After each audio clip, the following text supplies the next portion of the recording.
Buenos días a todos, bienvenidos a una mañana de viernes que vamos a empezar como se puede empezar para que sea productiva, aprendiendo un poquito.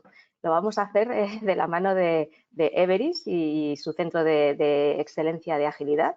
Están con nosotros Jorge Rodríguez, manager de talento y transformación de Everis, Fabiola Martín, Agile People Coach en el centro de excelencia de Agile, como decía anteriormente, y también Miriam Gallardo, del mismo centro de excelencia de Agile. Bienvenidos, porque además, nos vais a hablar de un tema que genera siempre mucha expectación, es liderazgo, incertidumbre, gestión y Agile. Así es, Maite. Bienvenidos, o como os decía, voy a recordar simplemente que esta sesión se graba para luego poder enviar a todos los asistentes y a aquellos que no se pueden conectar independientemente de que se hayan inscrito para que lo puedan visualizar cuando tengan un ratito, y también os enviaremos el material que van a compartir nuestros ponentes, que yo, por lo que he estado viendo ahora sí rápidamente, no tiene desperdicio. Sin más, os dejo la palabra, que la sesión es intensa y vamos a ello. Tenéis los mandos. Fenomenal, Maite. Bueno, buenos días a todos y a todas. Primero de todo, muchas gracias, Maite, y muchas gracias al Observatorio de Recursos Humanos por esta oportunidad y sobre todo, ¿no?, a vosotros por estar ahí, por vuestra asistencia y por vuestro tiempo. Este webinar es el segundo que realizamos dentro de un ciclo de 7 eventos que vamos a compartir durante todo este año 2021, ¿no? Van a ser unos webinars centrados en nuestro activo de transformación Agile para recursos humanos, ¿no?, para el área de personas, pasando por las 7 dimensiones que consideramos más relevantes y que engloban prácticamente al completo el ciclo de vida de un empleado en una organización. En este sentido, el pasado mes de junio ya hicimos un webinar con nuestro compañero Israel Garrucho para presentar dicho activo a nivel no general, ¿no? Puede ser que alguno de vosotros ya estuvisteis en él. Y como tuvo muy buena acogida, pues nos parecía interesante poder profundizar un poco más al respecto, ¿no? Compartirlo con vosotros, dimensión a dimensión, para explicaros pues nuestra visión y compartir nuestra experiencia al respecto. Explicaros también que al final de este webinar vamos a disponer de un espacio para preguntas y respuestas, con lo que os invitamos desde ya a lanzar todas aquellas cuestiones que os resulten de interés y procuraremos responder a las máximas posibles. Así que sin más, comenzamos. ¿Por qué es tan importante la gestión y el liderazgo en una organización? Vamos a ver juntos algunas de las razones. En 2017, el Observatorio Español Future for Work Institute elaboró el informe titulado ¿Por qué se van?, en el que quedaba claro que en los últimos años el número de personas que ha dejado voluntariamente su puesto de trabajo se ha multiplicado por 5 en España. ¿Y qué se concluyó de este informe? Pues como veis, los dos principales motivos de abandono son el desarrollo profesional y el jefe directo. Es muy importante también sentirnos valorados en la compañía y gozar de cierta autonomía para desempeñar nuestro trabajo, ¿no? Es decir, de alguna manera, estos motivos más relevantes tienen que ver con la esencia pura del liderazgo. Además, ¿no?, de la posible fuga de talento, como decíamos, otro de los motivos por los que ambos conceptos son claves en una organización tienen que ver con la fidelización de ese talento, con la evolución de la cultura del management en el mundo y en concreto en España, ¿no?, que ha cambiado muchísimo en los últimos años. Antes las empresas podían intercambiar lealtad o fidelidad del empleado por estabilidad o seguridad. Es decir, que el empleado se mantenía fiel a tu organización, no se planteaba cambiar y a su vez la empresa le ofrecía una estabilidad pues a lo largo de los años, ¿no? Lo que pasa que es que ahora mismo el panorama ha cambiado muchísimo. En esta slide podéis ver el descenso en el promedio de vida útil de la empresa, según el índice SP500, ¿no? Este índice, SP500, es el acrónimo de Standard & Poor's, es uno de los índices bursátiles más importantes de Estados Unidos y el más representativo del mercado actual. Pues bien, tal como muestra el gráfico, si en los años 60 una empresa en promedio duraba unos 50 o 60 años, actualmente si llega a los 20 ya es muchísimo. Y la tendencia, como veis, es a la baja. Digamos que actualmente ni las empresas pueden ofrecer esa estabilidad de antaño, ni tampoco valoran tantísimo la fidelidad a tan largo plazo, porque estaréis de acuerdo conmigo que no es lo mismo 20 años de experiencia que un año repetido 20 veces. Y por otra parte, pues los empleados, sobre todo las nuevas generaciones, ya no les importa tanto esa estabilidad, sino que les motiva los constantes retos y ese aprendizaje continuo, ¿no? En este sentido, los nativos digitales específicamente tienen poco o nulo apego a las empresas, ¿no? Y lo que tienden es a saltar de empleo con mucha frecuencia. Es lo que se llama job hopping, la nueva tendencia laboral que arrasa prácticamente, ¿no?, entre los menores de 34 años y que les mueve a cambiar de empleo de manera regular. Oye, Miriam, el otro día nos contabas un poco, ¿no?, sobre este tema. ¿Nos puedes compartir un poquito más? ¿Por qué lo hacen? ¿Qué les mueve? Claro, Fabiola. La verdad es que estamos hablando de una generación que se mueve en el corto plazo porque no conoce la estabilidad, tras 2 crisis mundiales y viviendo una pandemia. Principalmente lo hacen porque no sienten compromiso, no se identifican con la cultura de la compañía ni comparten su propósito y en la búsqueda de nuevos retos simplemente se marchan. Lo relevante es que no es una actitud aislada, sino que responde a un nuevo paradigma laboral en un mundo globalizado y virtual. Sabiendo de la importancia y la conectividad que hay entre varios de los ámbitos que ya ha comentado Fabi en su speech, desde el punto de vista ágil, nuestro equipo ha desarrollado un modelo que creemos puede resultaros interesante, dado que pone el talento en el centro de las organizaciones. Os damos a continuación una visión general para luego pasar poco a poco a los ámbitos más específicos. Dale, Fabi. Pues sí, desde el Centro de Excelencia Ágil de Everis hemos trabajado en un modelo sobre el que empezar a trabajar si lo que quieres es implantar la agilidad en tu organización desde el área de recursos humanos, ¿no?, desde el área de personas, como nexo fundamental entre lo que son las personas y el negocio. No nos vamos a detener mucho en este punto, ¿no?, porque como ya os he contado, podéis visionar el webinar de junio al respecto, pero para los que no estuvisteis, deciros que este modelo lo que hace es combinar varios enfoques ágiles con la propia naturaleza del área de personas de cualquier organización, ¿no? Bajo nuestro prisma y según nuestra experiencia, existen 7 ejes fundamentales donde incidir dentro de una transformación impulsada y alineada con recursos humanos. Y serían estos que veis en pantalla. Si os fijáis, las dimensiones expuestas están totalmente relacionadas entre sí.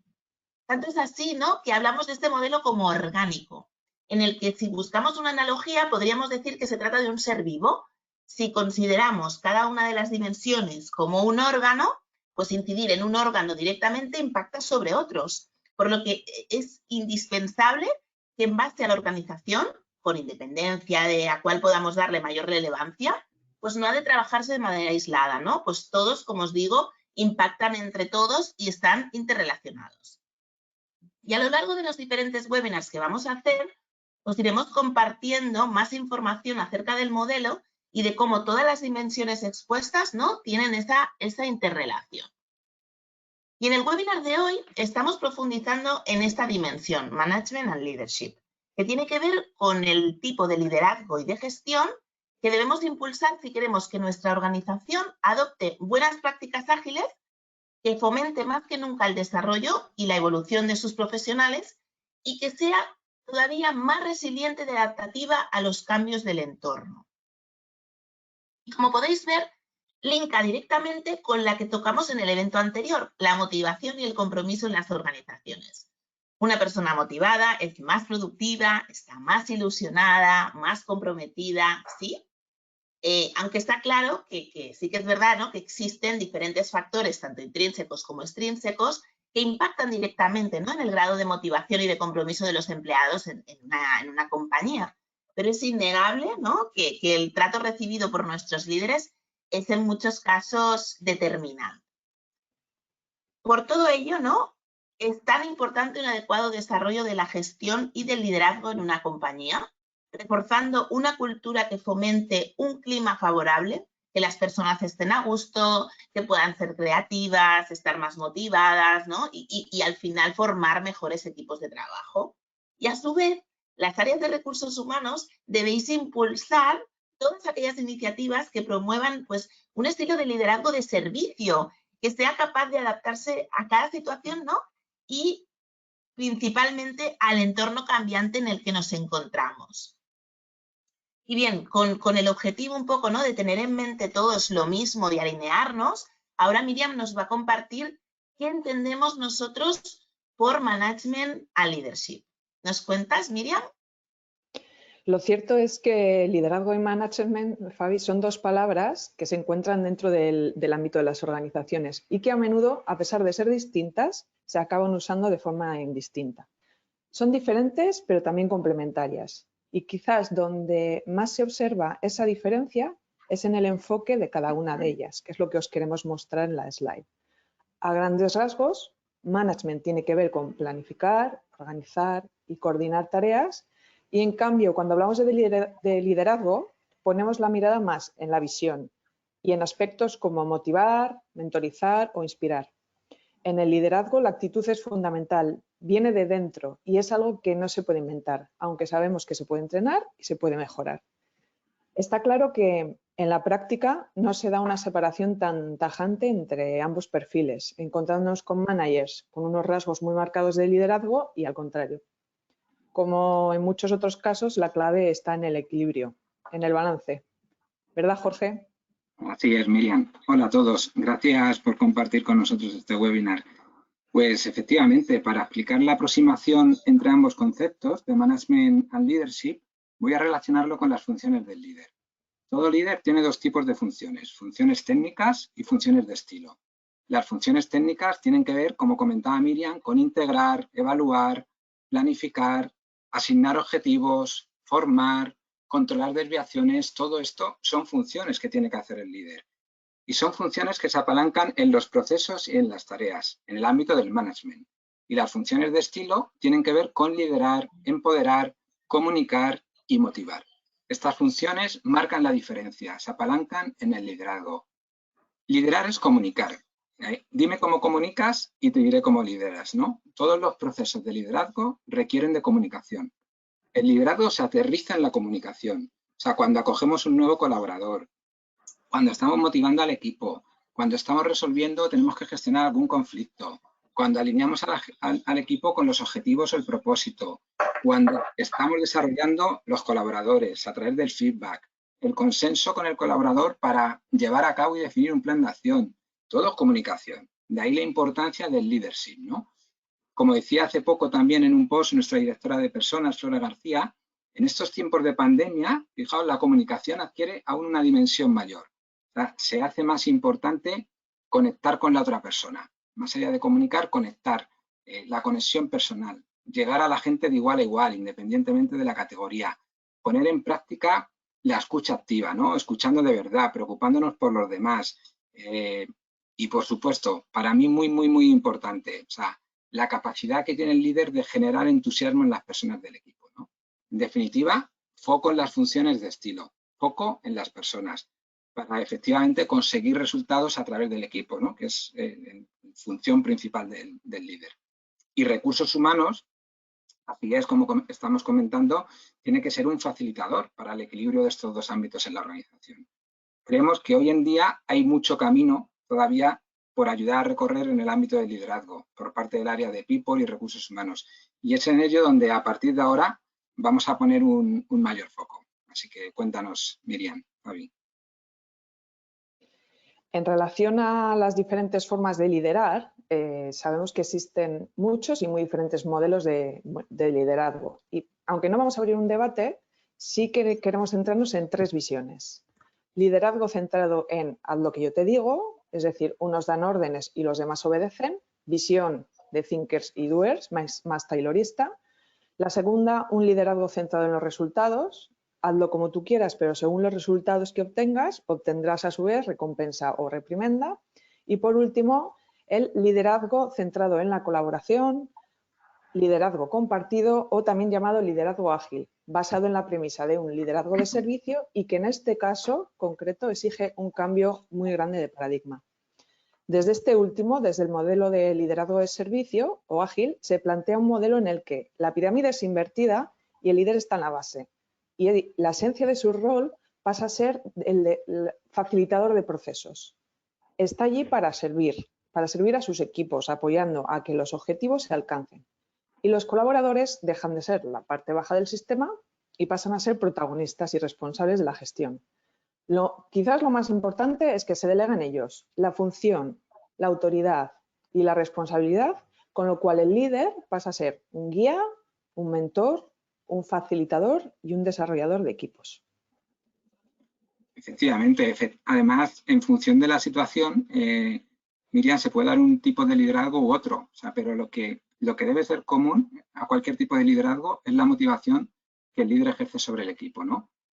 Y aquí yo creo que existen tres fuerzas motivadoras, ¿no? Que motivan en mayor o menor medida, pero son tres fuerzas que motivan a todas las personas, ¿no?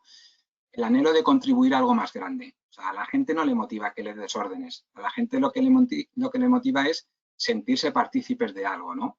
De ahí la importancia de que el líder asigne trabajo que valga la pena y se lo haga ver a la persona. O sea, transmita que todos son importantes en el equipo y que lo que él está haciendo, independientemente de la función que sea, en los equipos a veces unas son más vistas y otras menos vistas, pero es igual de importante y que conozca para qué se está haciendo, ¿no? O sea, ese anhelo de contribución le motiva a las personas. Y luego también hay una segunda fuerza de motivación relacionada con ese liderazgo que comentábamos de centrado en resultados. Efectivamente, a la gente le motiva la necesidad de alcanzar un logro, ¿no? El líder, o sea, la función del líder pasa por proveer desafíos apropiados, fomentar la autonomía, adecuar la tarea al colaborador, para que la gente sienta no solamente que es partícipe de algo grande, sino que además pueden conseguir eso y bueno, y es un reto, ¿no? O sea, es un reto para ellos. Y relacionado con el liderazgo centrado en la colaboración, a la persona también y a todos nos motiva el deseo obviamente de aprender, o sea, el aprendizaje, ¿no? Entonces, qué importante es que el líder cree oportunidades de aprendizaje, comparta conocimientos, promueve el intercambio de información entre las personas del equipo, genere espacios, ¿no? Para ese diálogo constante entre él y el colaborador, entre los diferentes colaboradores. Estos son, como digo, tres fuerzas que el líder tiene que tener en cuenta independientemente de ese tipo de liderazgo que esté ejerciendo en función del contexto u otro, ¿no? Así que ahora Miriam nos va a contar también algunas características del líder ágil. Pues sí, Jorge, la verdad es que si recuerdas, investigando y documentándonos para esta sesión, nos llegó un resumen de nuestro compañero de Colombia, Mauro Gamboa, que creo está entre los asistentes y aprovechamos para agradecer su aporte, listando cuáles son las 7 características fundamentales del líder ágil. Las tenéis ahí proyectadas, pero nosotros nos gustaría destacar, por ejemplo, la de escuchar, poner realmente atención a lo que dice el equipo y apoyar, ofrecer ayuda para una mejora continua, porque consideramos que son características básicas y que si reflexionamos quizás no se trabajan con la suficiente intensidad, siendo claves en el líder ágil. Os vamos a lanzar algunos interrogantes que os ayuden a reflexionar al respecto. ¿Cómo podemos ayudar a nuestros líderes a trabajar esas características, estas que lista nuestro compañero? ¿Qué podemos desarrollar para que realmente ese líder ágil ponga foco en lo que dice el equipo en lugar de poner foco en lo que está esperando escuchar? ¿Son solo habilidades o también son herramientas?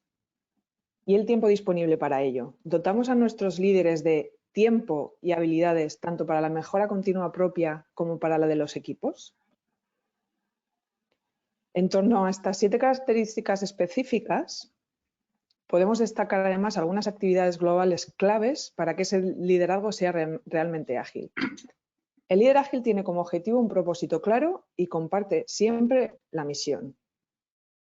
Se centra en aportar valor, no en si las personas realizan el trabajo desde la oficina o desde el parque, y ahora mismo pues básicamente no tiene mucha importancia eso, mientras lleguemos a hacer nuestro trabajo bien. ¿Cómo aportamos hoy valor a nuestras organizaciones? Reflexionar sobre ello, además en la situación que estamos viviendo. Más allá del tema económico, ¿cómo lo sabemos? Quizás el talento viene a llamar a las puertas de nuestras organizaciones o no. ¿Y ese talento es valor en sí mismo? Ahí os lanzamos preguntas que tienen mucha miga. Otra de estas características es que se centra igualmente en medir aquello que importa. Y es súper importante, aquello que importa. Y utilizar métricas que permitan saber cuánto de lejos o de cerca se está de los objetivos. Huyendo, por supuesto, de aquellas métricas que llamamos vanidosas que no nos dan, digamos, información para tomar decisiones, solo nos dan información. Trabajamos más desde este liderazgo ágil con resultados clave asociados a estos objetivos, lo que llamamos Data Driven Decisions. Y por último, y no menos importante, el líder ágil contribuye a potenciar la cultura y los valores de la organización. En relación a esta última característica, vamos a ahondar un poquito más en ello a través del ejemplo que nos va a poner Jorge de modelo de liderazgo. Cuando definimos un modelo de liderazgo, lo que estamos haciendo es identificando aquellas competencias y comportamientos que queremos que se pongan en práctica en nuestra organización por parte de nuestros líderes, ¿no? O sea, el objetivo es trasladar una cultura de trabajo y un sistema de rendimiento que mida la contribución de cada persona a la organización. Esta es la clave, ¿no? No se trata de valorar a la gente, de evaluar a la gente, sino de ver cuál es la contribución de cada una de las personas con la estrategia de la organización y la cultura, ¿no? Para ello, lo que tenemos que hacer es conectar los comportamientos de los líderes y la organización con los valores corporativos. En algunas ocasiones, en diferentes experiencias, ocurre que el modelo de liderazgo definido por la empresa no concuerda con los valores de la misma. O sea, nos encontramos con una organización, permitirme un poco la expresión, esquizoide, ¿no? O sea, piensa de una manera y actúa de otra. Sus valores son unos y sus comportamientos son otros. Esto genera también desconfianza en el empleado, en los equipos, etcétera, ¿no? O sea, el objetivo es alinear el modelo de liderazgo con la cultura de la organización y ser coherentes con nuestros mensajes y nuestras conductas, ¿no? Un modelo de liderazgo puede servir para cualquier organización, es algo que muchas veces en los proyectos, cuando estamos trabajando, identificando las competencias y sacamos y tal, y pues dicen, pues, y te preguntan, ¿no? Pues esto podría servir, este modelo podría servir para nuestra organización o para esta otra. ¿Nos podemos llevar el modelo de liderazgo de Netflix a nuestra organización? ¿El de Netflix se lo podría llevar a Movistar? Pues yo creo que no. Al igual que cada persona somos únicos y tenemos nuestra propia personalidad, nuestras necesidades, intereses, también cada empresa es única y debe tener sus propios valores y modelos de liderazgo, ¿no? En función de su estrategia, de su misión, de su visión, de su cultura. Como algo muy importante, Miriam, en este tipo de proyectos es para el éxito, ¿no? de este tipo de proyectos es la necesidad de involucrar a los directivos y a los líderes de primer nivel en el proceso, ¿no? En este tipo de proyectos nosotros hacemos esto, o sea, los primeros que involucramos es al colectivo de líderes, identificamos con ellos cuáles son los comportamientos de los líderes, de ellos, aquellos que luego se van a trasladar a la organización, y en una segunda fase pues vamos haciendo esto con los N-1 y así sucesivamente, ¿no? O sea, de esta forma se están identificando y estamos definiendo los comportamientos del líder por todo el colectivo de personas que está gestionando equipos dentro de la empresa, ¿no? Siendo así además el modelo muy importante, testado y adecuado a esa organización. Y una vez que ya hemos definido el modelo, bueno, no me voy a meter en más, sino cualquier cosa luego en las preguntas, en la metodología y demás, pero una vez definido el modelo, lo que hacemos es evaluar a los líderes en los comportamientos que ellos han identificado y definido, ¿no? Para ver cómo están con respecto a ese modelo. Nosotros para ello proponemos una metodología 360, que ya veremos también en nuestra dimensión de feedback, la cual nos ofrece una perspectiva más amplia del perfil del líder y unos resultados también más fiables. Se puede hacer con una autoevaluación, se puede hacer, como sabéis, con un 180, pero nosotros proponemos una perspectiva en este sentido multivariable, ¿no? Y esto lo hacemos a través de una herramienta que hemos desarrollado y que tenemos en Everis, un activo nuestro que es IA Talent, en donde además la herramienta luego le ofrece al líder recomendaciones en función de cuáles son sus áreas de mejora en esas competencias que, como decíamos, no olvidemos, están alineadas porque de ahí colgaban de los valores, ¿no? Estamos contribuyendo así a potenciar la cultura y los valores de la empresa. Fijaos la importancia de conectar los valores con el liderazgo. Totalmente, Jorge. Muchas gracias. Aprovecho, ¿no?, para deciros que si tenéis alguna pregunta o surge alguna duda de todo lo que vamos contando, recordad que las podéis compartir por el chat y al final tendremos, ¿no?, ese espacio para ello. Pues bien, pues tal como han dicho, ¿no?, Miriam y Jorge, otra de las dimensiones que se ve más directamente impactada cuando tocamos la de Management and Leadership es la que tiene que ver con la cultura de la organización y los comportamientos asociados a la misma. Los líderes de nuestras empresas son los pilares fundamentales de la cultura que se ha forjado en las organizaciones y los empleados, los colaboradores, tienden a replicar comportamientos conocidos, ¿no?, y por los que los líderes son considerados como tal. Creemos, ¿no?, firmemente que las áreas de recursos humanos juegan un papel muy importante como palancas de cambio para poder preparar y evolucionar a estos líderes del futuro que, bueno, que necesitan realmente este mercado cambiante y exigente, ¿no? Y conseguir crear un nuevo rol de líder enfocado más que nunca en las personas y fomentar un cambio cultural que sea adecuado. Y hablando un poco, ¿no?, de palancas de cambio, desde que se inició la pandemia y, bueno, vivimos el confinamiento y demás, muchas personas y empresas que no concebían, ¿no?, esto de trabajar desde casa o que lo denostaban porque primaban la presencialidad, pues se han tenido que enfrentar a un cambio obligado y radical, ¿no?, el teletrabajo. Y esto, pues por supuesto, también afecta al liderazgo, ¿no?, al liderazgo en remoto. Oye, Miriam, ¿cuáles son las claves para gestionar y motivar a nuestros equipos desde la distancia? Pues la verdad es que en el contexto actual de COVID-19 hemos visto que cambiar nuestra rutina totalmente y, como decías, nos hemos tenido que enfrentar al reto de adaptarnos rápidamente a la nueva situación, sin dejar de aportar valor a nuestra empresa desde nuestras casas. En estos momentos los líderes desempeñan un papel determinante y también, por supuesto, se han tenido que reinventar para conseguir un liderazgo igualmente efectivo que en una modalidad presencial. En este entorno remoto necesitamos líderes que ayuden a sus colaboradores, que promuevan activamente el diálogo, que sean capaces de guiar y dar claridad en medio de tanta incertidumbre. Nada más y nada menos.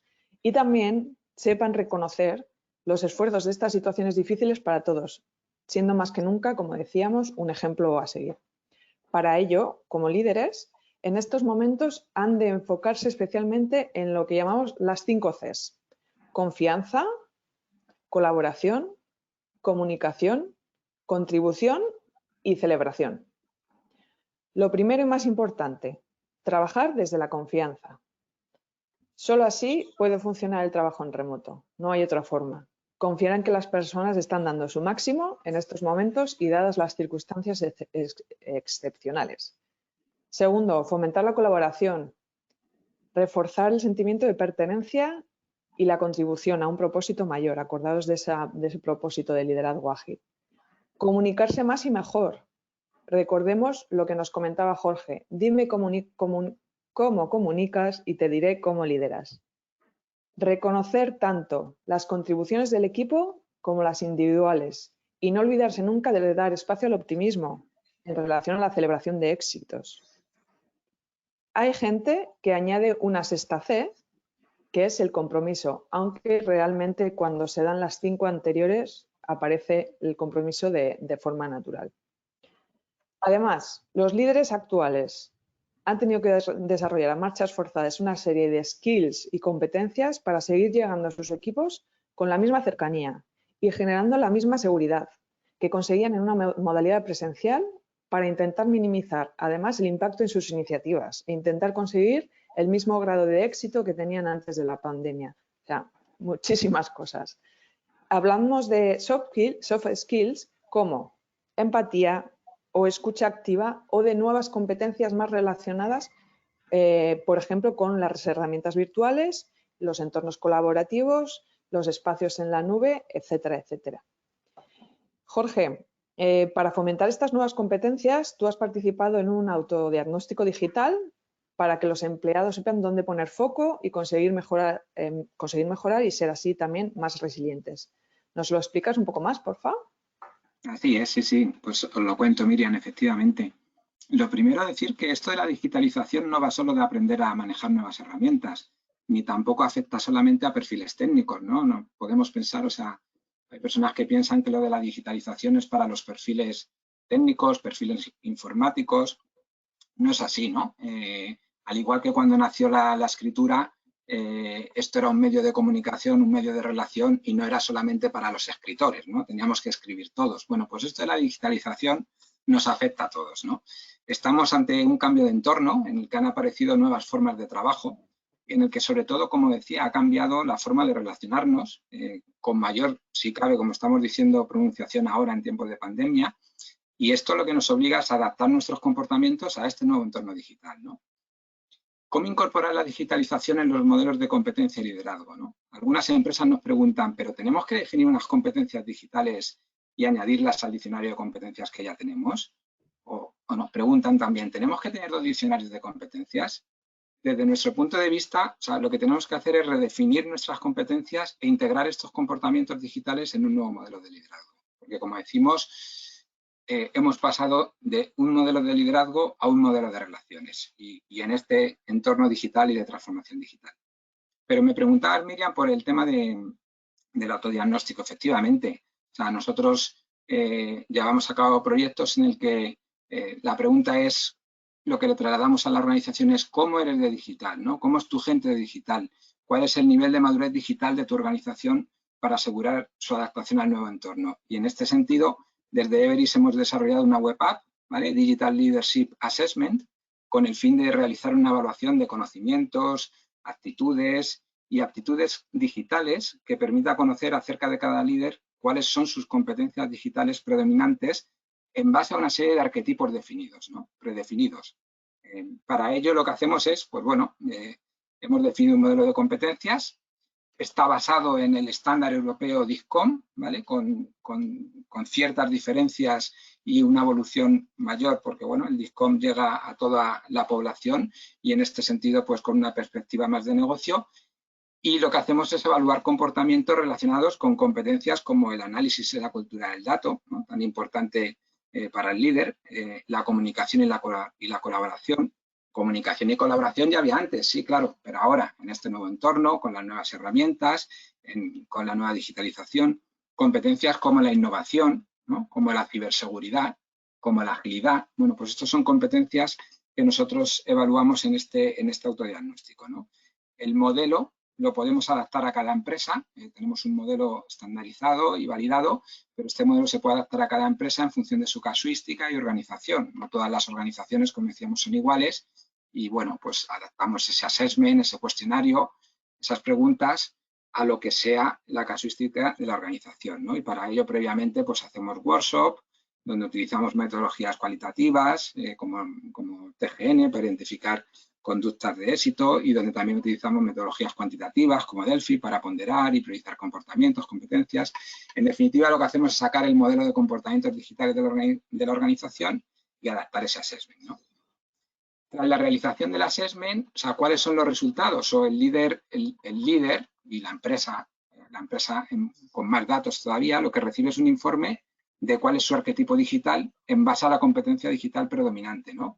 Ay, pues si yo predomina en mí la competencia de análisis y cultura del dato, pues entonces recibo un arquetipo en el que yo soy un científico de datos. O si yo sí tengo unas puntuaciones altas en temas de seguridad, pues que soy un defender, un guardián. O si soy una persona con capacidad de analizar, evaluar y gestionar la información, pues soy un explorador. Bueno, te da un arquetipo con una definición de ese arquetipo. Incluso tenemos un arquetipo que es el sensei, ¿no? Que es aquella persona ya que digamos, domina todas las competencias digitales, ¿no? O el sleeper o aspirante, que es aquel que todavía en él no han aflorado comportamientos como para llegar a cierto nivel en ninguna competencia en donde se pueda decir pues que bueno, pues que empieza, que está en una madurez digital, ¿no? Bueno, te ofrecemos también más información, todo esto, la herramienta, como digo, después de este autodiagnóstico del nivel de desarrollo que tienes en cada una de las competencias, ¿vale? Y también a nivel cualitativo, cuáles son tus fortalezas, a nivel de comportamientos, cuáles son tus áreas de desarrollo, recomendaciones para mejorar y familiarizar al líder con las nuevas habilidades digitales, E incluso al final del autodiagnóstico, la herramienta, y en función de tu resultado, que esto es importante, la herramienta te ofrece un link que te redirige a itinerarios formativos, a una serie de recursos, ¿no?, que te van a ayudar a mejorar esas debilidades o esas áreas de mejora que han salido, ¿no?, en tu evaluación, por decirlo así, ¿no? Y a más incluso, si hemos definido que también se puede hacer un perfil ideal, ¿no?, previamente, oye, este es el perfil que yo quiero que tenga mi gente, ¿no?, dentro de la organización, este es el perfil ideal a nivel de competencias, en esta competencia tanto, en esta competencia un 3, en esta competencia un 2, por colectivos, etcétera. Bueno, pues podemos también, la herramienta te ofrece informes sobre el gap entre el resultado de la persona y el ideal, ¿no? Entonces, con todo esto, como digo, lo que conseguimos ver es cómo de madura está la organización, las personas de la organización, para afrontar, pues, digamos, este entorno de transformación digital y para seguir adaptándose al mercado, ¿no? Esta es nuestra experiencia un poco con este autodiagnóstico y esta web app de Digital Leadership Assessment. Muy interesante, Jorge, la verdad. Gracias por compartir. De nada. Desde nuestro punto de vista, ¿no?, efectivamente tenemos otra dimensión que se ve directamente influenciada cuando empezamos a reformular la de Management and Leadership, ¿no?, que es la que tiene que ver con la evaluación y la retroalimentación, ¿no?, o el feedback continuo. Es muy importante sentirnos valorados como profesionales y tener un camino de desarrollo profesional en el que sintamos que avanzamos, que aprendemos, ¿no? Por eso también, a su vez, tiene mucha relación con la dimensión que tenemos al lado, ¿no?, la de Learning and Development. En este punto es donde el papel de los líderes resulta también muy importante, porque han de ser capaces de brindar a los colaboradores las mejores condiciones para poderse desarrollar. Como la metáfora aquella del jardinero, ¿no?, que pues un buen jardinero ha de conocer bien su jardín, a qué plantas darle más o menos agua, cuáles necesitan más abono o poda en una determinada época del año, ¿no? En fin, proporcionar a sus plantas, a sus árboles, las condiciones más favorables para que puedan crecer y para que puedan dar sus mejores frutos. Y teniendo en cuenta esto, uno de los aspectos clave dentro de una organización que aprende, que se adapta y que mejora continuamente, tiene que ver con implantar y fomentar por parte de nuestros líderes una cultura de feedback de calidad. Es decir, que sea focalizado, específico, directo, que se produzca en el momento adecuado, que sea beneficioso y aplicable y sobre todo que esté basado en datos. Y para ello, pues es muy importante que las áreas de recursos humanos, que People, fomentéis modelos de evaluación continua. No una evaluación del desempeño una sola vez al año, ¿no?, que hay muchas empresas que siguen haciéndolo solo una vez. También planes de desarrollo personalizados para cada profesional o perfil determinado, ¿no? Cada persona, pues tenemos diferentes necesidades según nuestro momento vital. Y también herramientas para obtener un feedback periódico, feedback en iteraciones más cortitas, más continuas, que ayuden a los empleados a conseguir precisamente los objetivos que se han marcado. Si algo tenemos claro los agilistas es que lo que no se mide no se puede mejorar, ¿verdad, Miriam? Pues sí, medir es fundamental, pero más concretamente medir lo que importa. Necesitamos saber si estamos consiguiendo de forma objetiva llegar a ese liderazgo ágil. Basándonos en el método científico, debemos observar qué estamos haciendo ahora y cómo lo estamos haciendo para proponer acciones de mejora para llevar a la práctica y poder evaluar su resultado. Dicho de otra manera, entrar en el ciclo de construir, medir y aprender. En nuestro modelo de Agile HR hemos tenido en cuenta este punto clave, porque para nosotros es muy clave, para saber si estamos avanzando hacia el objetivo deseado, en la dimensión que estamos trabajando y viendo el impacto en las otras, pero desde el punto de vista métrico y convirtiendo, y esto es lo importante, las sensaciones y percepciones en realidades. Consideramos los siguientes puntos clave en torno a las métricas. Importancia de la cultura del dato en las organizaciones. Una cultura que sea traccionable, que permita tomar decisiones y evitar aquellas métricas vanidosas que no nos sirven para avanzar o para pivotar, si es el caso. Las oportunidades que nos ofrece la tendencia de People Analytics. para, por ejemplo, saber cómo estamos aprendiendo, cómo está aprendiendo nuestros colaboradores, para analizar las competencias, para analizar cómo se están adquiriendo esas competencias. Es un mundo que nos puede ayudar muchísimo en todo este desarrollo. La necesidad de convertir, como decíamos, esas sensaciones en realidades para mejorar la toma de decisiones y fomentar, por ejemplo, el aprendizaje. Os queremos dar algunos ejemplos de métricas claves para esta dimensión que nosotros hemos construido. Os podemos hablar del número de delegaciones realizadas en un tiempo concreto. Si conocéis Management 3.0, podemos establecer, por ejemplo, el número de tableros de delegación que se han realizado durante un tiempo determinado, o el nivel de satisfacción en la resolución de impedimentos, que para eso somos agilistas. Como podéis observar, son métricas que no son muy habituales, pero que nos pueden llegar a ofrecer una información clave para medir el avance o no hacia el liderazgo ágil. Jorge, has participado en algo más tangible últimamente y si puedes, porfa, explícanos la experiencia con un importante cliente de mercado. Sí, en este tipo de proyectos, efectivamente, Miriam, o sea, lo que tenemos son 3 momentos de medición, ¿no? Yo diría. Un primer momento que es antes de la implantación del modelo de liderazgo. O sea, cuando definimos el modelo de liderazgo y antes de implantarlo, importante realizar una prueba de contraste para comprobar que el modelo definido se ajusta a la realidad de la organización, ¿no? En algunas experiencias nos hemos encontrado que se ha definido un modelo muy bueno, un modelo ideal, ¿no? Que hemos empezado a definir competencias, a definir comportamientos, a nivelar, y resulta que luego, pues cuando se ha querido poner en práctica ese modelo, pues no tenía nada que ver con la organización, ¿no? Esto es importante porque tengamos en cuenta que luego este modelo se va a vincular con otros procesos de recursos humanos, como es el desarrollo de las personas o de los líderes, como es la retribución, y si el modelo definido dista mucho de la realidad de la organización, pues no resultará efectivamente ni útil ni práctico, ¿no? Además de que pueda generar problemas. O sea que antes de la implantación del modelo, asegurarnos de que efectivamente el modelo, como digo con una prueba de contraste, pues tiene que ver con nuestra realidad, ¿no?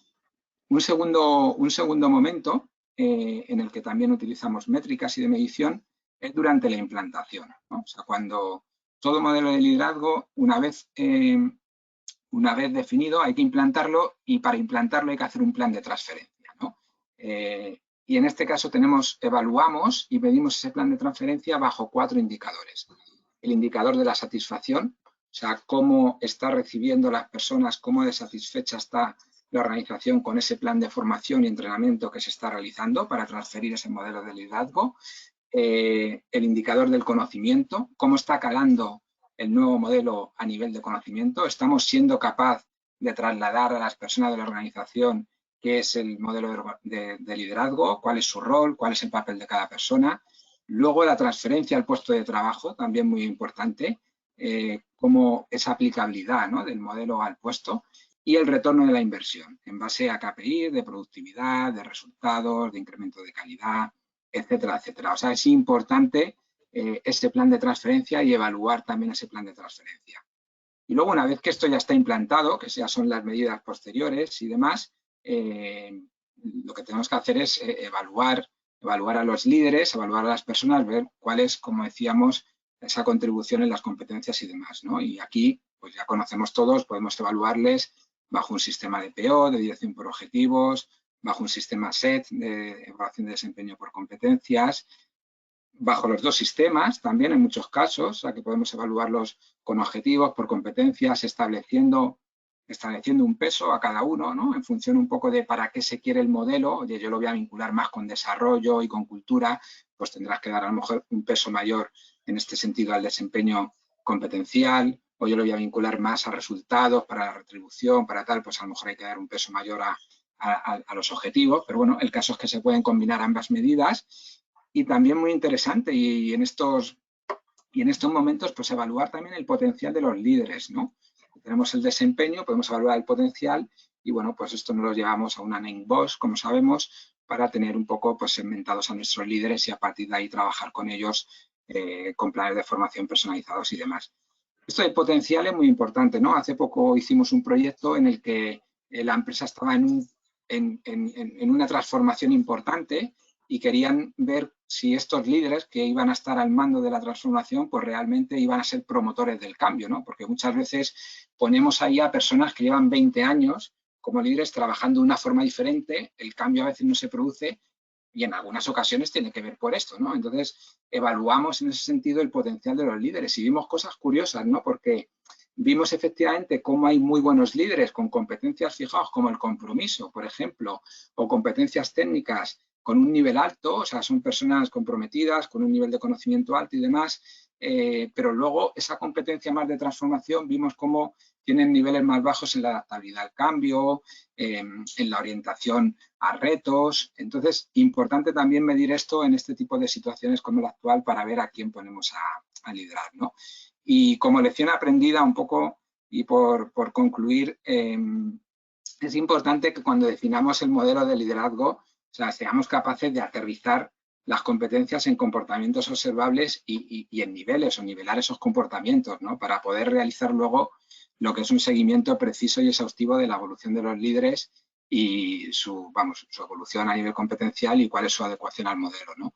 En muchos casos nos encontramos a veces que esto no está a este nivel de detalle y, por supuesto, pues luego es difícil ver cuál es la contribución de esa persona, en qué nivel de competencia está y el resto de... Y a la hora de definir el proceso también, no hace mucho en un proyecto, o sea, nos encontramos y, bueno, lo comentamos al principio, pero tal, o sea, cómo la empresa estaba puntuando a los líderes en ese perfil ideal a la hora de decir yo quiero que mis líderes puntuando en el nivel máximo en todas las competencias, ¿no? Bueno, esto desde mi punto de vista contradice la esencia de un modelo de competencias, que lo que te viene a decir y lo que asume es la capacidad de desarrollo para todas las personas dentro de la organización. Entonces, tú decir que el líder tiene que tener un 5 como puntuación máxima en todas las competencias, como digo, está contradiciendo un poco la esencia de lo que es una competencia, que precisamente está para esto, para identificar dónde falla el colaborador o el líder. Y además, aquí muy curioso, pues los líderes al final, cuando compararon los promedios de las puntuaciones y los promedios de los gap entre el resultado y el perfil ideal de los diferentes colectivos, los líderes salían los peor parados en la foto, claro, con mucha diferencia. Esto desde luego es una mala práctica, ¿no? Como digo, por ser líder no tiene que tener en todo el diccionario de competencias esa puntuación máxima, ¿no? Y decía Fabi, lo que no se evalúa no se mide o sea, lo que no se mide no se puede mejorar. Y efectivamente, yo añado también, lo que no se evalúa no se mide y lo que no se mide no solamente no lo podemos mejorar, sino que es que no lo podemos gestionar. Muchas gracias, Jorge. Y bien, vamos llegando al final de este webinar. Y para finalizar, en definitiva, ¿no? En estos tiempos sobre todo de gran incertidumbre y que requieren una mayor adaptabilidad por parte de todos, nos gustaría que os quedarais con 3 premisas fundamentales que ha de tener en cuenta el líder. Una, lidérate a ti mismo. El cambio siempre empieza por uno mismo. Como decía Gandhi, sé el cambio que quieres ver en el mundo. Empieza por ti. No puedes plantearte liderar a nadie más sin que antes no lideres tu propia vida. 2. Lidera con el ejemplo. No pidas nada que no estés dispuesto a dar. Sea auténtico, transmite confianza, seguridad y fiabilidad a tu equipo. Y por último, lidera líderes. No generes seguidores. Lidera personas empoderadas, autónomas y preparadas para ejercer su propio liderazgo dentro de la organización. Y hasta aquí hemos llegado. Muchísimas gracias. Bueno, ha estado súper interesante, chicos, me ha encantado, la verdad. Además, también estructurado, que bueno, yo creo que la misión que nosotros tenemos en ORH es dar líneas para la acción y sesiones como esta las dan. Y eso yo lo agradezco porque es un acto de generosidad también dar ideas. Vamos con las preguntas, que tenemos algunas, ¿vale? Y ya tenemos el tiempo aquí acotadito. La primera, Gerardo nos pregunta, una de las 6 Cs que habéis mencionado es la de la contribución. ¿Podríais poner un ejemplo de cómo un líder puede desarrollar esta competencia a nivel de equipo?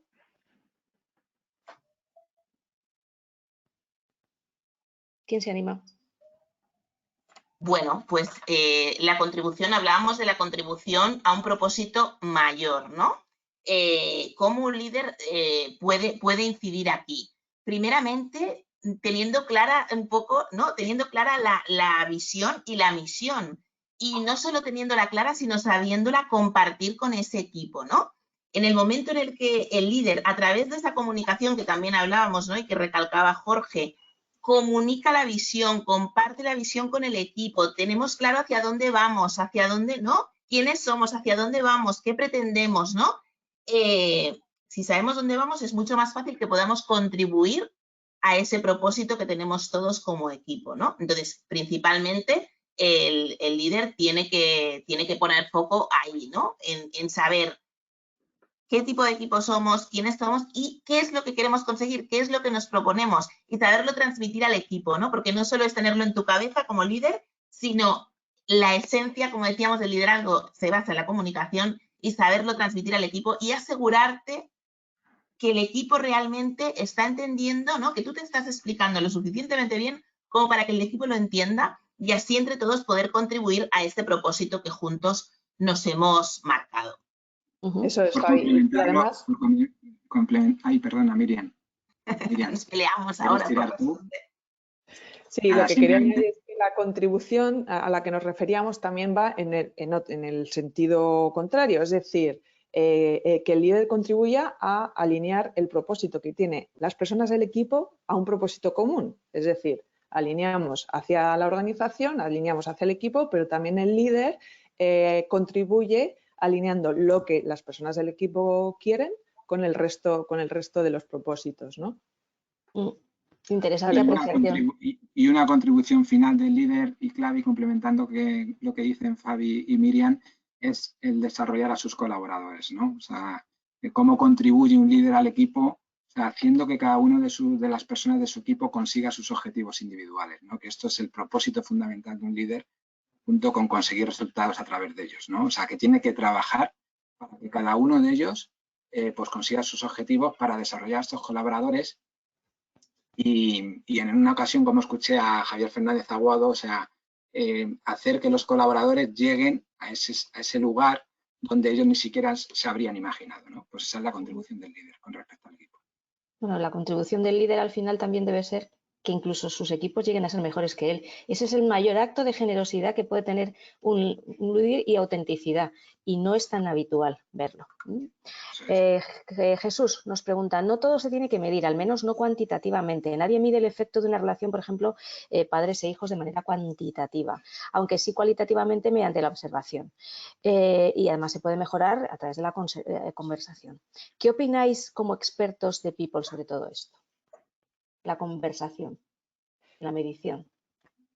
Fundamental. O sea, si la medición la dejamos solamente en el plano cuantitativo, o sea, realmente sirve para poco, más allá que para tener una foto, ¿no? Yo creo que en este sentido tenemos que ir al plano cualitativo. El plano cualitativo es el que nos va a generar la conversación continua, ¿no? Es lo que nos va a permitir que después de esos datos cuantitativos, que también son necesarios, ¿no? Pues podamos establecer una conversación continua con el equipo, con el colaborador, que nos permita consensuar con él, como decíamos, pues un plan de acción, que nos permita hacer un seguimiento de eso. O sea, la medición cualitativa es fundamental. Esto no se trata de poner una nota, esto se trata de decir, oye, cuáles son esas áreas de mejora, hacia dónde quieres ir y de ir trabajando esto, ¿no? Y de que el líder en ese sentido, pues, sea un mentor, acompañe al colaborador para eso. O sea, yo creo que en ese sentido el tema cualitativo es básico. Y nosotros en todos estos proyectos que comentaba siempre ofrecemos la mayor relevancia está en la parte cualitativa, ¿no? En ese resultado cualitativo, en cuáles son esas fortalezas, en qué podemos hacer, qué recomendaciones de desarrollo se pueden dar para tal. Lo cualitativo es una conversación continua con él. También hay curiosidad por conocer un poquito más el panel de delegación que habéis comentado. Nos pregunta de nuevo Gerardo. ¿Podéis explicar qué es y cómo puede ayudarnos? La verdad es que el panel de delegación es una herramienta que nos ofrece Management 3.0. Entonces, desde su visión de delegación, establece 7 niveles de delegación, ¿no? Porque históricamente dijéramos que la delegación muchas veces se ve como algo binario, de o delego o no delego. Entonces, Management 3.0 en ese sentido nos ofrece una visión de 7 niveles diferentes de delegación, ¿no? Desde un extremo en que el líder lo decide todo, pues sin más, ¿no? Sin hablarlo, sin consultarlo, lo decide unilateralmente, pasando por diferentes niveles hasta que el 7º nivel es una delegación total. Y no quiere decir que todo tenga que llegar al nivel 7 de que lo delegas al equipo, sino que cada cosa puede tener diferente, ¿no? Cada temática, cada iniciativa puede tener un nivel diferente de delegación. Y en ese sentido, para hacerlo visible, se utilizan esos paneles de delegación, ¿no? En los que, por un lado, dijéramos en la parrilla, estarían como las iniciativas o las acciones que hemos consensuado de qué manera delegamos, y en la parte de arriba podríamos poner los 7 niveles. Y entonces visualmente se marca cada iniciativa en qué nivel de delegación está. La delegación realmente es una de las maneras también que el líder contribuye al desarrollo y al empoderamiento de sus equipos, ¿no? Y aunque es algo como muy, ¿no? Como muy trillado, no estamos descubriendo América, cuán difícil es realmente trabajar esa delegación, ¿no? En ese, pues a veces, esta dificultad de soltar un poco, ¿no? La sensación, entre comillas, de control, ¿no? O si yo delego, ¿qué voy a hacer yo, ¿no? Totalmente, Fabi. Además, lo interesante de esta herramienta es que es un proceso en sí, o sea, no es un delego y ya está, sino que hay que acotarlo en el tiempo, hay unos objetivos concretos, hay un seguimiento, hay una reflexión sobre cómo ha sido esa delegación, y eso normalmente está poco trabajado en las organizaciones. Y además, de esta forma, entrenamos a la organización en el proceso de delegación, cosa que sabemos que todos necesitamos. Pero el trabajo, o sea, la situación esta que tenemos de trabajo en remoto, de teletrabajo, ¿creéis que ha supuesto un retroceso en los niveles de delegación, un mayor control en vez de delegación? Bueno, yo personalmente diría que en algunos casos sí, ¿no? Sobre todo, pues eso, ¿no? Si ya de manera presencial, ¿no? Teníamos quizás cierta necesidad de tener, ¿no? Como ese control, digo entre comillas, porque realmente, ¿no? Bueno, podríamos también abrir un debate sobre esto, pero sí que realmente el hecho de teletrabajar y no tener a tus colaboradores cerca, pues en muchos casos ha incidido en ¿no? Un micromanagement mucho mayor, ¿no? Y una delegación inferior a la que quizás se hacía en formato presencial. No sé, Jorge, Miriam, ¿cómo lo veis? Yo creo que efectivamente, Fabi, Maite, yo creo que afecta de manera diferente según el proceso de recursos humanos de lo que estemos hablando. Quiero decir, en este formato de teletrabajo, generar confianza pues es más difícil. O sea, si, por ejemplo, la acogida de una persona, que es un momento, un punto crítico en el que tú tienes que generar confianza, la empresa tiene que generar confianza, ¿vale? Pues efectivamente, pues el teletrabajo, pues ahora mismo, por ejemplo, lo dificulta, ¿no? Sin embargo, bueno, pues luego, que esto no quiere decir que no se pueda trabajar y demás, ¿no? Sin embargo, hay otro tipo de procesos, pues que no tiene por qué afectar. Por ejemplo, todo lo que tiene que ver con la asignación de tareas o el seguimiento y control bueno, entre el equipo y demás y tal, bueno, pues hay herramientas que en este sentido no se ven afectadas. Al revés, yo creo que en este caso hasta es beneficioso, de mi punto de vista. Eso es una opinión muy personal, ¿no? Porque bueno, nos permite comunicarnos de forma más ágil, de forma más tal, y en algunos casos con menos pérdida de tiempo y demás. Entonces, el teletrabajo afecta a la delegación según que pase, ¿no? Establecer un porqué, explicar lo que tiene que hacer, pues ese tipo de cosas no cambia, o sea, desde mi punto de vista. Ahora, demostrar cómo se hace y generar confianza a esa persona para enseñarle cómo se hace, pues bueno, pues ahí, por ejemplo, sí, ¿no? Entonces, bueno, dependiendo un poco en qué proceso estemos hablando. Nos preguntan también sobre el modelo de assessment que habéis descrito. ¿Suelen sorprenderse las empresas por la foto resultante respecto al nivel o modelo de liderazgo de sus managers? ¿Descubrirlo sobre el papel asusta a veces? A ver, quiero decir, siempre lo importante, como decíamos, siempre puede haber sorpresas. Esto es como, lo importante es testar ese modelo, ¿no? Como decíamos, cuando hablamos del nivel de madurez digital, a ver, normalmente normalmente las organizaciones conocen a su gente. Normalmente los líderes, o sea, normalmente vamos a pensar, tenemos buenos líderes y los líderes conocen a su gente. Entonces, los resultados son son diferentes o distintos a lo que la organización pensaba. No, para nada, al revés. Yo diría en ese sentido que están en la línea de lo que la organización en ese caso pues ya veía de cuál era el nivel de madurez de su compañía en cuanto al tema de la digitalización y demás, ¿no? Y en el caso más competencias de los líderes, depende mucho, porque no es lo mismo que en este sentido el resultado venga solamente de una autoevaluación, ¿vale? En la que el propio líder es el que se autoevalúa, que venga de diferentes agentes, pero vamos, no nos encontramos con llevar sorpresas de llevarse la mano a la cabeza diciendo, madre mía, ¿qué es lo que ha pasado aquí? No es lo habitual, al menos en nuestra experiencia, ¿no? Otra pregunta, esta es de Mauro. ¿Cuánto tiempo puede tomar preparar y desarrollar líderes ágiles en procesos de transformación? Todo el mundo quiere saber cuándo empezar y cuándo acabar, pero no creo que sea un proceso de... Sabemos cuándo empezamos, pero cuándo acabamos no. Pero... Es que tú misma, Maite, has dado la respuesta. En realidad, o sea, es que es así.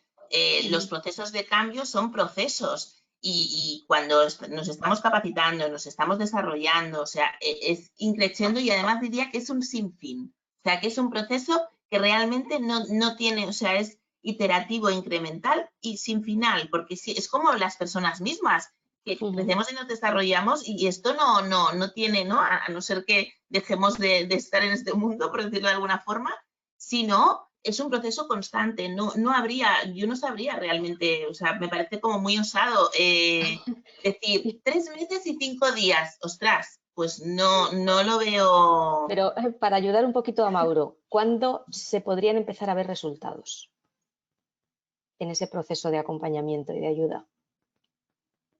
Yo creo que depende también mucho de... Es necesario que haya una acción anterior que es una priorización. Es decir, ¿qué queremos conseguir? ¿Qué tipo de liderazgo queremos conseguir? ¿Y qué consideramos que es esa característica la principal que hay que trabajar? Entonces, en ese sentido, podemos trabajar en un tiempo más concreto, más cerca, o sea, más cortito o más largo. No es lo mismo decir, bueno, quiero que, por ejemplo, cumpla con todas, entre comillas, con las 7 características más las que hemos dicho generales en un año. Pues te diría que es bastante difícil que nadie pueda decirte lo puedo hacer en un año. Primero porque cada persona es un mundo y la generación de ciertas, como hemos dicho antes, el liderazgo se entrena y el ritmo de entrenamiento, igual que una persona que se entrena para nadar y para conseguir una meta, es el de cada uno. Y no solo el de cada uno, el de cada equipo, el de cada organización, el de cada coach. Entonces, es una pregunta compleja. Yo diría que... sí, dale, Jorge. No, perdona, Miriam, que quería que hayas... Yo diría que en aproximadamente unos 3 meses, en cierto número de personas, porque claro, depende mucho de cuántas personas sean, puedes obtener resultados ya muy tangibles. Pero claro, definir qué es eso es ya muy complejo. Jorge, ¿querías intervenir? No, simplemente era por complementar, apuntar que depende si se trata de una modificación de conducta o de adquirir conductas nuevas, ¿no? Que el proceso y la dificultad es diferente, ¿no? No es lo mismo adquirir una conducta nueva, que esta persona pues sea una persona joven que en ese sentido no tiene todavía una serie de competencias o de rol ágil y demás y está adquiriendo conductas nuevas. Esto es mucho más rápido que modificar unas conductas que uno ya tiene inherentes de hace tiempo y demás, que esto pues te llevaría más tiempo del que ha comentado la Miriam, ¿no? O sea, de los 3 meses. Los 3 meses para una persona que está adquiriendo estas conductas, pero para modificar conductas, como decía, pues 1 año y poco a poco, ¿no? O sea, no se pueden modificar muchas conductas a la vez, ¿no? Requiere un entrenamiento, como comentaba Miriam. Vamos ya con la última pregunta, aunque esta yo creo que es para contestarla después con tranquilidad, pero bueno, unas pinceladas. Antonio dice, esta pregunta es para Jorge, de psicólogo a psicólogo. ¿Cómo sabe Antonio que soy psicólogo? Pues no lo sé, no lo sé, se ve que te ha buscado por LinkedIn o te conoce, Antonio. ¿Podría comentar si se pueden administrar procesos de psicología del coaching en el proceso de transformación del liderazgo y cómo? Antonio, qué pregunta más compleja, macho. Ah, claro, ya sabía yo. Por eso te digo que esta yo creo que es para que Soy luego os pongáis en psicólogo, pero no contacto. certificado en coaching de momento. Repíteme la pregunta, por favor, A ver, Maite. dice si se pueden administrar procesos de psicología del coaching en la transformación del liderazgo. Claro, por supuesto, sí. O sea, lo que yo entiendo, Antonio, no sé si, pero cuando hablamos de introducir a procesos de coaching en esa transformación de liderazgo, lo que estamos hablando es de hacer un acompañamiento, ¿no? De hacer un entrenamiento y un acompañamiento a los líderes. Sí, fíjate, yo he trabajado en mi experiencia, te voy a contar en un minuto una experiencia, ¿no? En relación con esto. En su momento definimos también una plataforma, ¿vale? Una plataforma de evaluación y de aprendizaje con diferentes recursos pedagógicos, porque nos encontramos que los mandos medios, el coaching es difícil llegar a los mandos medios, porque el coaching es algo más caro, ¿vale? Y entonces algo más selecto que hasta ahora, en los últimos años, pues se ha dirigido siempre más a directivos. Entonces, ¿cómo llevamos nosotros este coaching y este entrenamiento a los mandos medios precisamente para esto que tú dices, para ayudarles a evolucionar en su liderazgo y transformar su liderazgo, ¿no? Pues lo hicimos, había una autoevaluación en la que se evaluaban unas competencias directivas y a partir de ahí lo que luego tenían la posibilidad en la plataforma de concertar sesiones con diferentes coaches especialistas en diferentes temas de comunicación, de toma de decisiones, de resolución de problemas, cosas relacionadas con el liderazgo, ¿no? Y la plataforma tenía, como digo, diferentes recursos pedagógicos porque luego tenía vídeos, píldoras cortas que te ayudaban a cómo dar una sesión de feedback, cómo comunicar una situación negativa a un colaborador. Entonces, claro que, o sea, de mi punto de vista, el coaching es necesario para apoyar esa transformación del líder, ¿no? O sea, yo sí que lo veo, los procesos de coaching, las preguntas poderosas, el acompañamiento a los líderes, bueno, el ayudarles a conocerse mejor y a ver más allá de tal. Bueno, todo esto que, como digo, no es sin ser un experto en coaching, sí en psicología, pero eso sería un poco mi respuesta. No sé si seré capaz de darle la respuesta que, vamos, de haber respondido bien. Muchas gracias por la pregunta. Nos quedan aquí una pregunta última que yo creo que puede ser el colofón, que es de Mauro, que ya ha preguntado anteriormente. ¿Cuál es el principal reto de una organización frente al desarrollo de sus líderes ágiles en un proceso de transformación? Yo daría mi respuesta, pero como no soy experta y los ponentes sois vosotros, pues os dejo que cerréis magistralmente esta sesión. ¿Estás muteada, Fabi? Sí, perdón. Yo por mi parte, luego ya Jorge y Miriam, ¿no?, dirán la suya. Para mí es realmente el cambio de paradigma, el cambio de mindset, el realmente, bueno, un poco como decía Jorge, no es lo mismo que dijéramos que sea un campo verde donde tú siembras por primera vez, sino que cuando tiene que ver con una reconversión, con un cambio, ¿no?, con una transformación que al final es personal y profesional, ahí es donde realmente, o sea, ese cambio de mindset, esa apertura, ese realmente ver las cosas desde otra manera, ¿no?, de diferente a la que tú habías ido funcionando a lo mejor durante los últimos 15 años, o sea, hacer ese clic es lo que yo creo que es el reto más importante en ese trabajo del liderazgo, en una transformación, ¿no? Que hay gente que está como muy, bueno, la famosa zona de confort, ¿no? Estamos muy apalancados ahí, muy cómodos, muy seguros, muy tal. Entonces, claro, un líder ágil es otro paradigma. Estamos hablando de que tú estás al servicio del equipo. ¿En qué te puedo ayudar? ¿Cómo puedo facilitar? ¿No? Entonces, dijéramos que rompe muchas veces muchos esquemas de los que tenemos que huir y a la vez sobre los que estamos a lo mejor muy apalancados, ¿no? Entonces, ese cambio de chip, ese cambio de mindset, ese ver las cosas de otra manera, creo que es como más el talón de Aquiles en ese sentido, a mi modo de ver. Yo añadiría a esto que dice Fabi, con lo que estoy absolutamente de acuerdo, encontrar que la organización también encuentre ese balance entre querer generar el cambio y tener paciencia para que ocurra, para ver los resultados.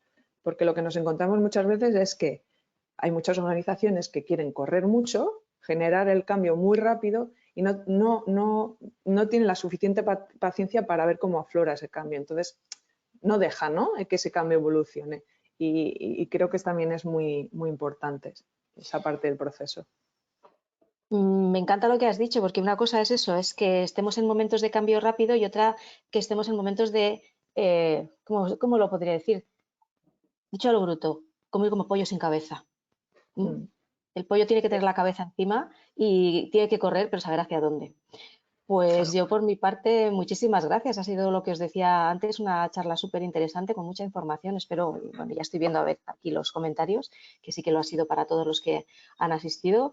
Así es que nada, nos veremos en el siguiente, que como esto habéis dicho, forma parte de un ciclo, pues que además es un ciclo que viene acompañado por artículos que estamos publicando también en ORH para pues, enriquecer los contenidos en texto con contenidos también audiovisuales. Pues nada, quedamos pendientes del siguiente. Enseguida os comunicaremos la fecha a todos. Muchas gracias, buen viernes, buen fin de semana y cuidaros todos mucho. Muchas gracias, Maite. Un Gracias a placer. todos. Buen fin de semana. Adiós. Adiós. Hasta luego. Chao.